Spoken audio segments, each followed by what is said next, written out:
Shalom saudara sekalian, salam sejahtera dalam kasih Tuhan kita Yesus Kristus. Kebenaran hari ini 5 Juni berjudul Mawas Diri.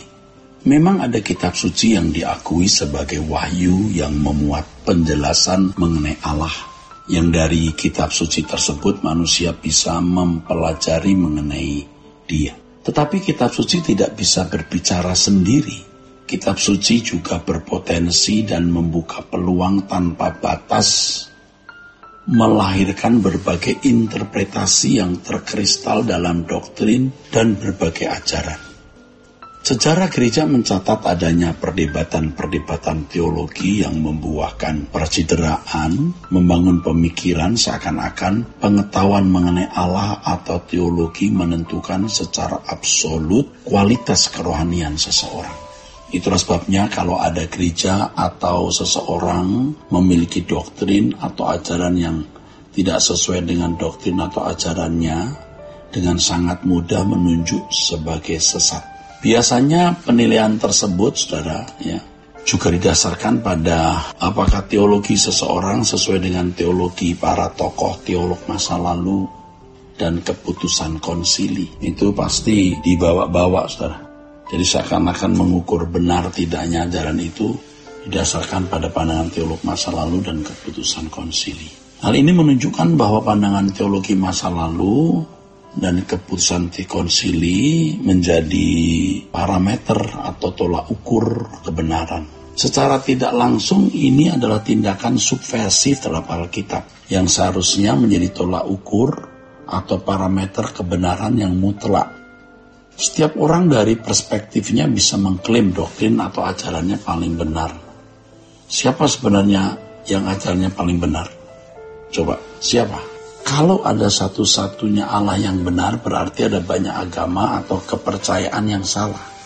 Mengapa Allah yang benar tidak bertindak menghukum atau menghapuskan agama atau kepercayaan yang salah tersebut, saudara? Allah yang benar tersebut seakan-akan berdiam diri sehingga banyak orang masih terkungkung dalam agama atau ajaran yang salah.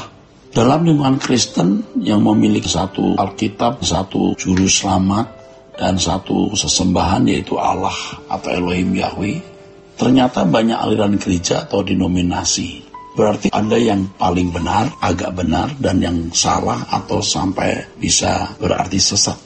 Tetapi faktanya Allah juga berdiam diri, tidak secara terang-terangan dan terbuka menunjuk siapa yang benar, siapa yang salah, saudara.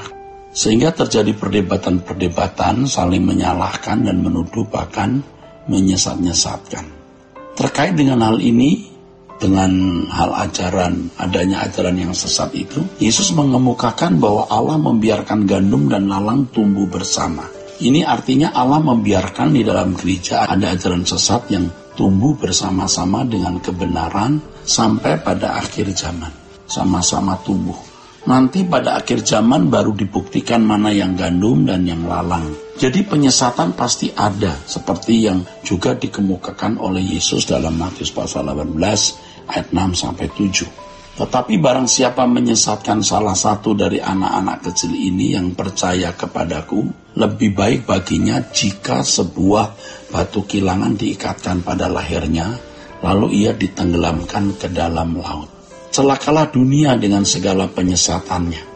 Memang penyesatan harus ada, tetapi celakalah orang yang mengadakannya. Pernyataan Yesus tersebut mestinya membuat kita mawas diri dan mengoreksi diri dengan sungguh-sungguh, saudaraku. Sebab besar kemungkinan kita sendirilah penyesat itu. Orang-orang yang menganggap teologi itu ancaman bisa terjebak pada mistisisme yang sangat subjektif, sehingga tidak menemukan kebenaran yang objektif dari Alkitab. Nah, dewasa ini banyak pendeta-pendeta dari aliran gereja tertentu dengan dalih bahwa mereka dipimpin Roh Kudus mengajarkan berbagai ajaran yang tidak sesuai dengan nafas kebenaran Alkitab sejati, saudara. Nah, subjektivitas yang tidak didasarkan pada penggunaan logika secara maksimal dalam mengeksplorasi Alkitab melahirkan doktrin dan ajaran yang menyimpang dari kebenaran. Biasanya ini mistisisme, biasanya demikian, saudara. Dari pihak lain terdapat komunitas orang-orang yang sangat tekun berteologi, tetapi mereka kurang atau bahkan tidak sungguh-sungguh berusaha menjumpai Allah. Bagi mereka semua materi pandangan teologi dalam dunia akademis sudah cukup membuat mereka mengalami perjumpaan dengan Allah. Bahkan mereka menilai itulah perjumpaan dengan Allah. Bagi mereka ruang-ruang kuliah, auditorium, seminar, dan perpustakaan adalah ajang pertemuan dengan Allah. Di sini mereka sebenarnya belum menjumpai Allah secara benar. Mereka hanya menjumpai Allah dalam fantasi. Tentu saja mereka bisa berbicara tentang isi Alkitab dengan sangat piawainya. Tetapi kalau sudah berbicara mengenai pengalaman dengan Tuhan dalam kehidupan real, nah mereka menjadi bungkam. Lalu bisa menuduh itu subjektif, ya, sesat. Tidak heran biasanya orang-orang seperti ini tidak mengusir kuasa kegelapan, kurang yakin terhadap mujizat kuasa Allah, dan hal-hal yang bersifat tidak rasional atau kurang rasional menurut mereka. Hal ini menunjukkan bahwa mereka terjebak dalam kehidupan Kristiani Allah dalam fantasi. Jadi Allah hanya dinalar, bukan dialami.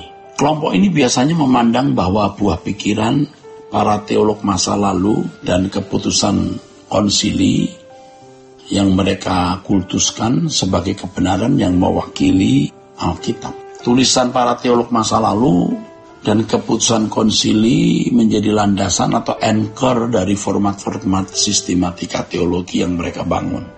Biasanya mereka membela pandangan para teolog yang mereka kultuskan seakan-akan membela kebenaran itu sendiri. Kalaupun mereka menggali Alkitab, pandangan para teolog masa lalu dan keputusan konsili-konsili menjadi acuan mutlak yang tidak boleh ditinggalkan. Jadi seakan-akan pandangan teolog masa lalu itu sudah menjadi pagar yang permanen. Jadi bukan Alkitab dasarnya, tapi pandangan para teolog masa lalu dan keputusan konsili. Dengan sikap ini mereka sebenarnya mengkhianati Alkitab dan membelenggu diri mereka sendiri dengan doktrin dan ajaran manusia. Hal ini menutup kemungkinan terbukanya penyingkapan baru rahasia firman, padahal Roh Kudus masih berkarya. Dunia belum berhenti, sejarah belum berhenti, ya. Persoalan-persoalan baru muncul. Di sini sebenarnya Roh Kudus akan menyingkapkan rahasia-rahasia firman-Nya. Tapi hati mereka tertutup karena rasionalisme itu. Jangan sampai kita terjebak dalam kebodohan ini, saudaraku. Kiranya kebenaran hari ini memberkati kita sekalian. Sola Gracia.